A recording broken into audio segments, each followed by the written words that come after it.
Bom dia. Bom, pessoal, eu estou aqui nesse palco emocionado. Primeiro, por vocês. É muito importante ter um público igual a esse. Vocês vieram aqui para ver um monte de coisas legais que a gente pode fazer na vida. Então, nesse sábado de manhã, espero que fique marcado na vida de vocês. Eu sou mais um dos que estão aqui compartilhando. Para a gente é muito importante estar aqui junto com vocês, né? Mas eu não posso chorar. Eu sou de São Paulo. A gente está economizando água de tudo quanto é jeito, não dá mais para... Vocês têm água aqui, gente. Pô, fui nos lugares aqui, todo mundo oferecendo copo de água, eu vou ficar mal acostumado quando eu chegar em São Paulo novamente. Mas tudo bem, o que eu vou falar hoje não é nada novo. Não é nada novo, só que tudo que é simples, a gente deixa de observar. Porque a gente já sabe, acha que já sabe. E quando você acha que já sabe, você deixa aquilo meio de lado. E vai tentar ver outras coisas na vida. Mas o simples é onde tudo começa. A vida é simples, né? Assim como a morte. E eu começo falando do Homem das Cavernas. É tão antigo que vocês podem ver que essas pinturas que aconteciam com o Homem das Cavernas tinham um significado muito maior do que a gente acha. Talvez seja uma das maiores, ou se não a maior descoberta do homem, o desenho. Uma coisa instintiva, por isso que está com o Homem das Cavernas. O que acontecia naquele momento? O ser humano ficava muitos problemas para viver, para conseguir viver. Talvez uma pessoa que chegasse a ser mais velha, com 30 anos já seria considerada velha. Não tinha plano de saúde, aquelas coisas, né? Então as pessoas morriam antes. Pensem bem, essas pessoas, elas tinham que sobreviver de um modo muito rústico, e com 30 anos você pode morrer e ter um filho de 3 anos ou 5 anos.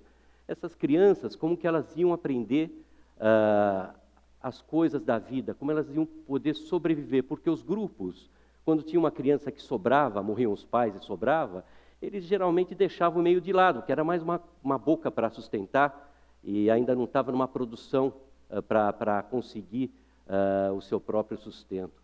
Dependia muito dos outros. Como fazer para passar o ensinamento para uma criança tão pequena?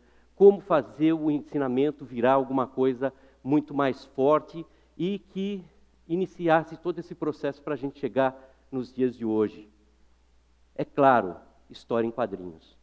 Aquelas sequências de como caçar um antílope, de como fazer as coisas, de como dominar o fogo, de como fazer sexo. Tudo isso começou a entrar nas paredes, porque teve um cara que começou a desenhar. O que eram essas paredes nas cavernas? As primeiras bibliotecas. E o que acontece com as bibliotecas? Elas têm todo o conhecimento para as pessoas acumularem mais conhecimento. Então, aquele negócio de falar boca a boca, na época do Homem das Cavernas, quando entrou o desenho, mudou essa relação.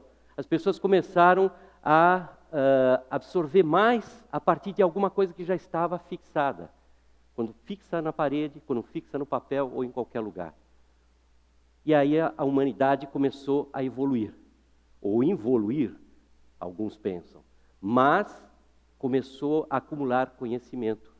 Foi talvez a principal razão da gente ter evoluído no conhecimento, pelo menos. História em quadrinhos. É uma linguagem que às vezes a gente acha que é para diversão, é uma linguagem que a gente às vezes acha que se ficar lá no banheiro para ler de vez em quando e tal.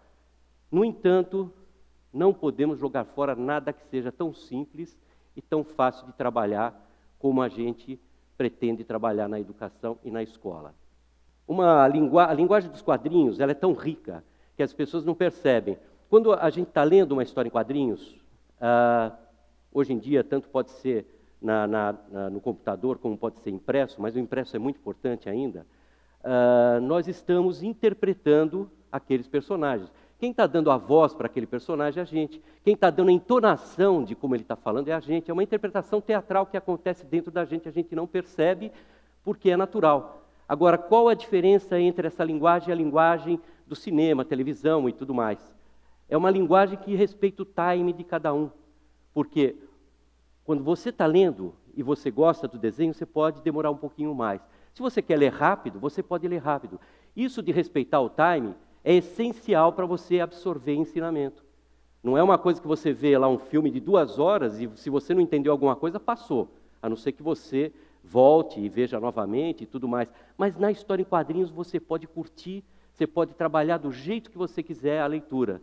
E tendo essa linguagem tão forte que tem cinema, inclusive todos os roteiros hoje são quadrinizados, né, aliás, desde Hitchcock, né, tem quadrinizações dos pássaros de Hitchcock e tudo mais, quer dizer, então tem essa linguagem do cinema, como eu falei, a linguagem do teatro, literatura, artes plásticas.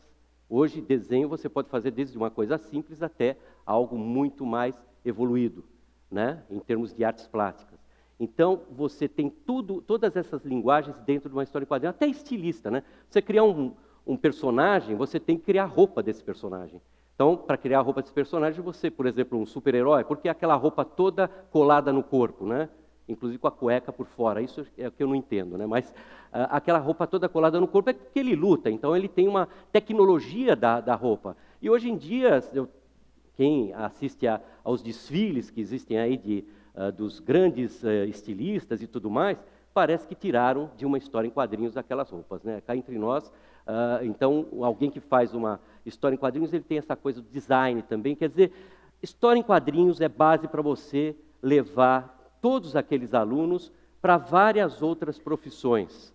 E a comunicação, é o que nós vamos ver aqui, porque o que eu vou falar agora é base de um livro que vai sair para o ano que vem, que estou fazendo junto com a professora Sônia Luiten, que implantou o curso de quadrinhos na ECA, da USP, né, Escola de Comunicações e Artes da USP, nos anos 70.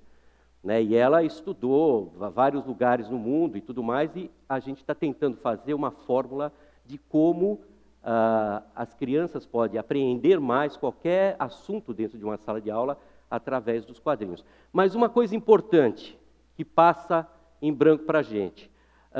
Em uma história em quadrinhos, o que é a parte mais importante? A parte mais importante de uma história em quadrinhos é justamente o que está entre um quadrinho e outro, aquela parte vazia, entre um quadrinho e outro. Por quê? Porque é aí que faz funcionar o nosso cérebro. A gente não percebe, evidentemente, você está lendo tranquilo e tal, no seu time, mas quando passa de um quadrinho para outro, trabalhou-se toda a movimentação dentro da nossa cabeça. Isso é um exercício para o cérebro importantíssimo para você fazer a pessoa entender como receber qualquer ensinamento. Evidentemente que quando você pega uma criança e vai passar qualquer coisa dentro da escola, qualquer assunto dentro da escola, essa criança tem um problema para receber aquilo lá, porque ela sabe que ela vai ser cobrada, às vezes vai ter que decorar e tudo mais, quer dizer, entra para um lado do cérebro que tem problemas, tem um muro e tudo mais. Quando entra na parte onírica e é por uma história em quadrinhos, vai pelo outro lado do cérebro, onde tem o prazer. E aí a importância, vocês viram as campanhas aí, que acabamos de ter uma eleição, a importância de escola tempo integral, do quadrinho dentro da escola tempo integral. Nós vamos ter que fazer as crianças terem vontade de ficar na escola, senão não adianta. Né? Então essa área das histórias em quadrinhos é muito importante para desenvolver isso. Várias pesquisas foram feitas com professores, né? E uma delas é a principal, né? Aqui que fala do 22% dos professores são preocupados com manter a disciplina, né? Hoje em dia, aquela relação professor-aluno está muito desgastada, os alunos já não respeitam mais. Motivar os alunos logo em seguida, fazer avaliação 19%, manter-se atualizado 16%, escolher a metodologia 10%. Então, vejam que esse problema com os professores pode ser minimizado utilizando esse tipo de linguagem. Né? É uma linguagem instintiva. Como a gente viu, se você está numa situação como a gente estava, que é praticamente o instinto, sobrevivência pelo instinto com o Homem das Cavernas, é uma coisa que está dentro de todos nós. Quando vem aquela pessoa e fala para mim, eu não sei desenhar nenhuma casinha, é porque ela parou de desenhar. Todo mundo desenha. Eu pego uma criança de 1 ano de idade, dou um lápis para ela, ela rabisca. Isso para ela é um desenho. E nunca dizer não é importante, né? Quando uma criança está desenhando e rabisca e fala, desenhei uma casinha, e não é, você vê que não é uma casinha, você não pode falar, não desenhou. Não. Uma criança, você não pode falar não logo de cara, vai começar a criar aqueles obstáculos, né? Que pelo resto da vida pode se seguir, e aí a pessoa para. Fala, olha, muito legal o desenho, mas olha, tem esse jeito de desenhar a casinha também.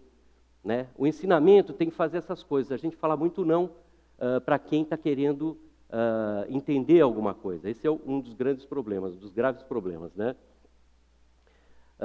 O desrespeito dos alunos aos professores e tudo mais, isso a gente tem que ganhar esse pessoal de volta. Né? As crianças estão acostumadas com brinquedos eletrônicos.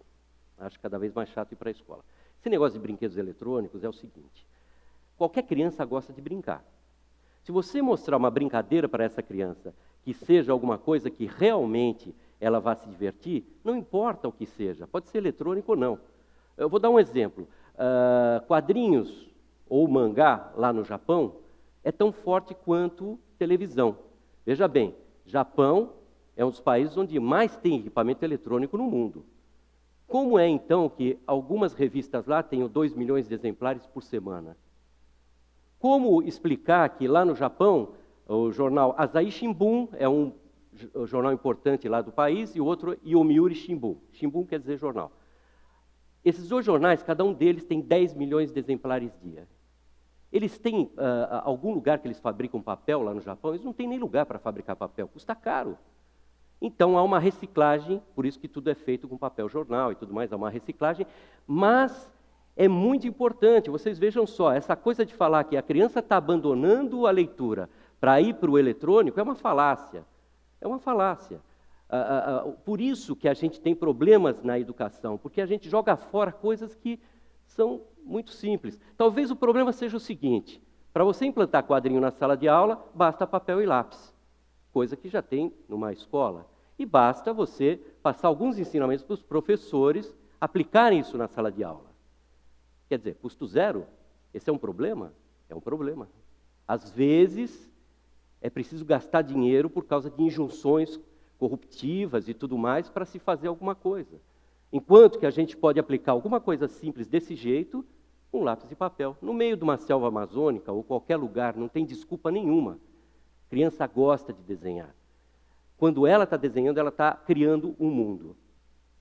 O que a gente fez de experiência em escolas ficamos 3 meses dentro de escolas e colocamos exercícios com os professores, os alunos e tudo mais, e eles aplicaram em qualquer área lá, geografia, história e tudo mais. A evolução foi de 30% a 100%. Ficamos 3 meses, eu e a Sônia Luiten, dentro de escolas fazendo isso.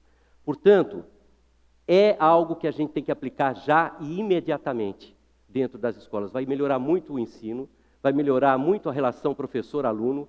Tem experiência que foi feita na FEBEM, melhorou muito a área da violência, porque você vai trabalhar com alguma coisa que é um canal de comunicação da criança. Quem desenha se sente comunicando. Né? Por isso que os jovens vão fazer aquelas pichações e tudo mais, eles querem um canal de comunicação. Não é violência, não é nada disso. Se você cria esse canal de comunicação, você consegue fazer a coisa funcionar. Dentro da sala de aula, a gente teve várias experiências sensacionais. Isso vai estar até desenvolvido um pouco mais no livro. O que eu queria deixar para vocês é o seguinte: quadrinhos é uma das soluções para a sala de aula. O professor pode aplicar facilmente esses ensinamentos e está trabalhando com algo que qualquer criança gosta de fazer. Simples assim. Eu gostaria que todos aqui começassem a perceber um pouquinho mais, a desenvolver um pouquinho mais, cada um, inclusive vários professores também que estão aqui, desenvolver isso na sala de aula. Não empiricamente, estudar um pouquinho mais e aplicar com as crianças. Obrigado.